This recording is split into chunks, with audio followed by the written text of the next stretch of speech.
Sage was once traveling through a forest and came across a group of monkeys. The monkeys started to throw nuts and fruits at the sage, who simply stood still and did not react.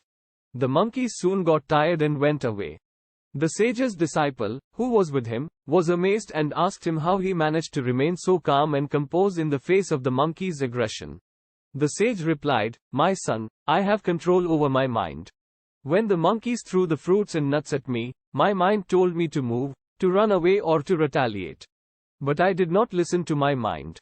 Instead, I simply stood still and did not react." This is the power of self-control. Swami Vivekananda used this story to illustrate the importance of developing self-control and the power of the mind.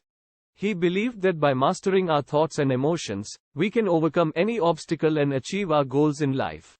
Today's video is about the principles that Swami Vivekananda have awarded to this world. So let's dive deep into the principles of the book, Practical Vedanta, by Swami Vivekananda. Let's embark on a knowledgeable journey.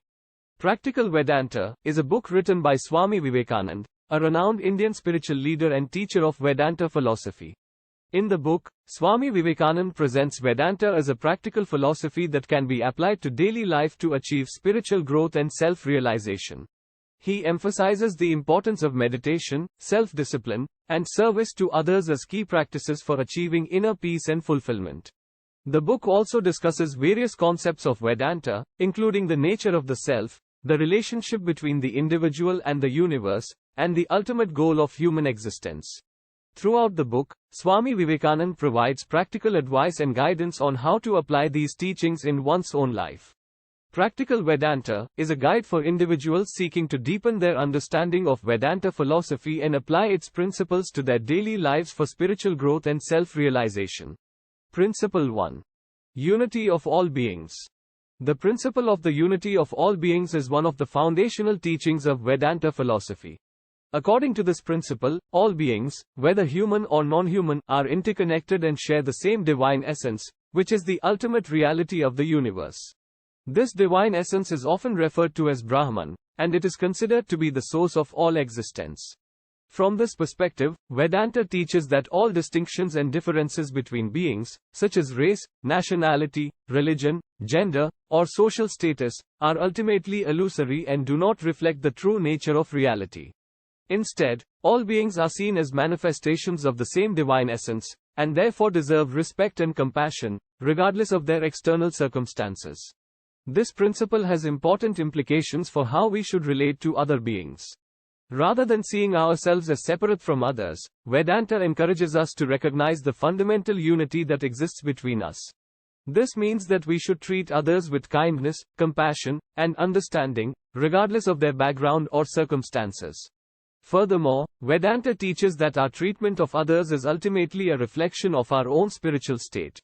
If we treat others with kindness and compassion, we are not only helping to create a more harmonious and just world, but we are also cultivating our own spiritual growth and realization of our divine nature. In practical terms, this principle can manifest in a variety of ways, such as treating others with respect and dignity, listening to others with an open mind and heart, recognizing and honoring the diversity of cultures and traditions, and working for the benefit of all beings, including non-human animals and the natural environment. The principle is a profound and transformative teaching that has the potential to bring greater harmony, compassion, and understanding to our relationships with others and the world around us.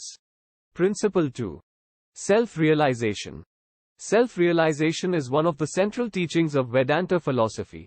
It refers to the process of realizing our true nature as divine beings, which is considered to be the ultimate goal of spiritual practice. In Vedanta, this divine nature is often referred to as Atman, which is seen as identical to the ultimate reality of the universe, Brahman.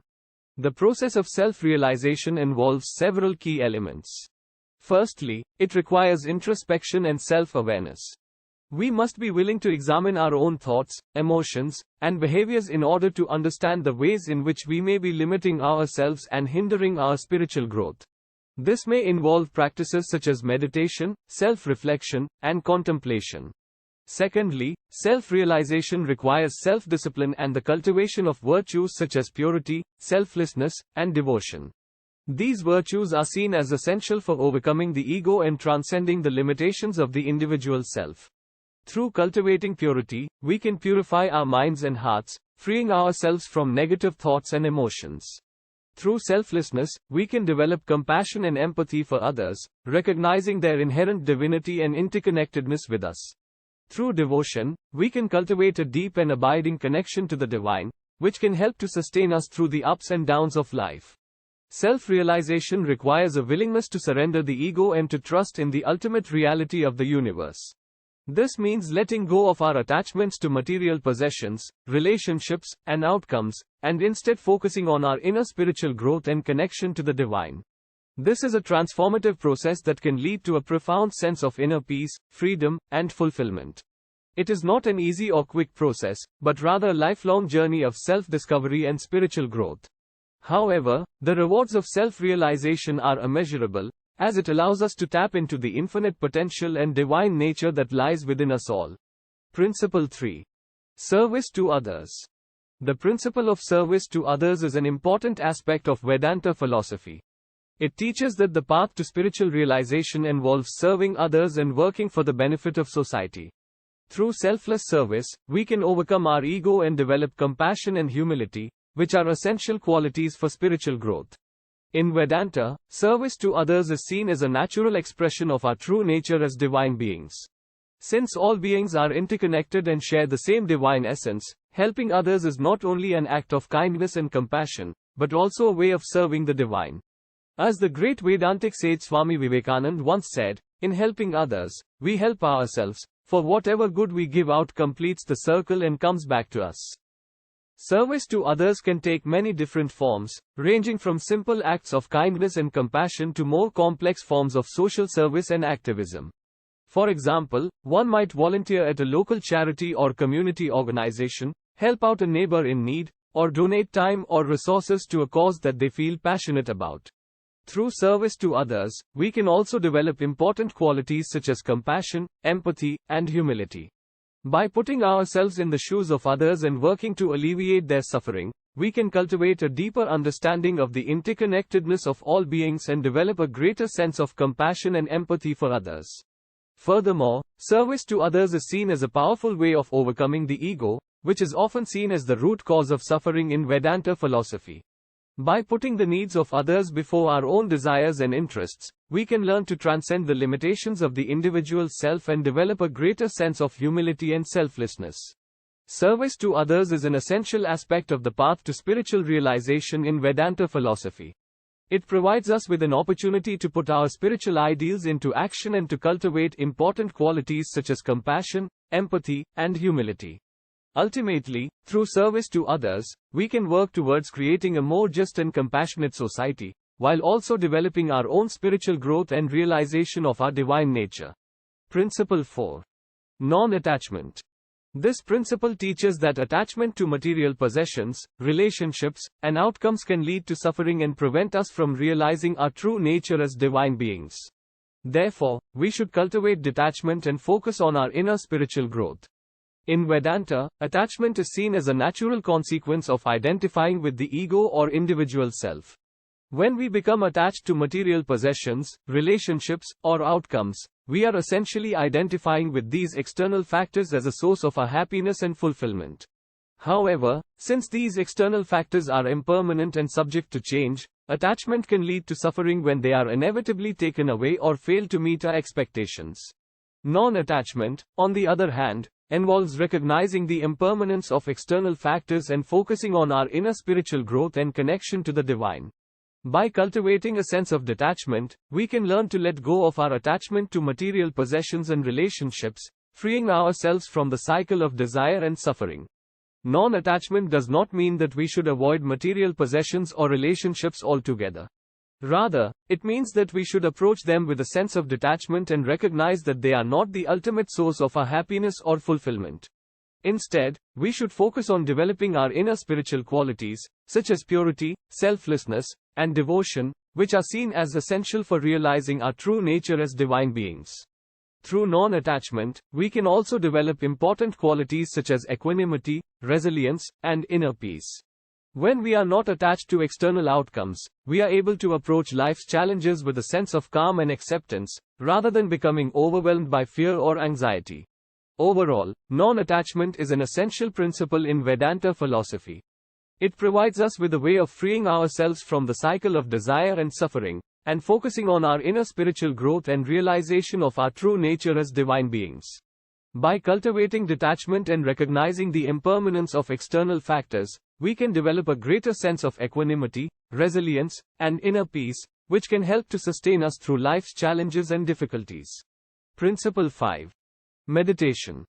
Meditation is a key practice in Vedanta philosophy, and is seen as an essential tool for attaining inner peace, clarity, and spiritual realization. The practice of meditation involves quieting the mind and focusing our attention, allowing us to connect with the divine and realize our true nature as spiritual beings. In Vedanta, the mind is seen as the primary obstacle to spiritual realization. The constant chatter of our thoughts and emotions can distract us from our true nature and prevent us from experiencing inner peace and clarity. Through the practice of meditation, we can learn to quiet the mind and transcend our thoughts and emotions, allowing us to connect with the divine and experience a deeper sense of inner peace and clarity. Meditation in Vedanta can take many different forms, ranging from simple mindfulness practices to more structured techniques such as mantra meditation. Regardless of the specific technique used, the goal of meditation is to cultivate a sense of inner stillness and presence, allowing us to connect with the divine and experience a deeper sense of inner peace and clarity. Through regular practice, meditation can also help us to develop important qualities such as concentration, focus, and self-discipline.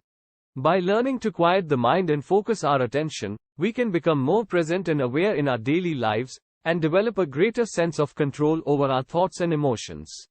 Furthermore, meditation is seen as an important means of realizing our true nature as divine beings. By connecting with the divine through meditation, we can experience a deeper sense of inner peace and clarity, and come to recognize our true nature as spiritual beings. Meditation is an essential practice in Vedanta philosophy. Through the practice of meditation, we can learn to quiet the mind, focus our attention, and connect with the divine, allowing us to experience a deeper sense of inner peace, clarity, and spiritual realization.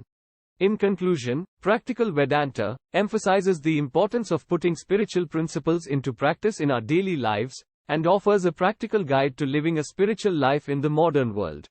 Through the cultivation of self-realization, service to others, non-attachment, and meditation, we can develop important spiritual qualities and realize our true nature as divine beings. That's it for today's video. We'll see you with another knowledgeable video tomorrow. Till then, subscribe to our channel.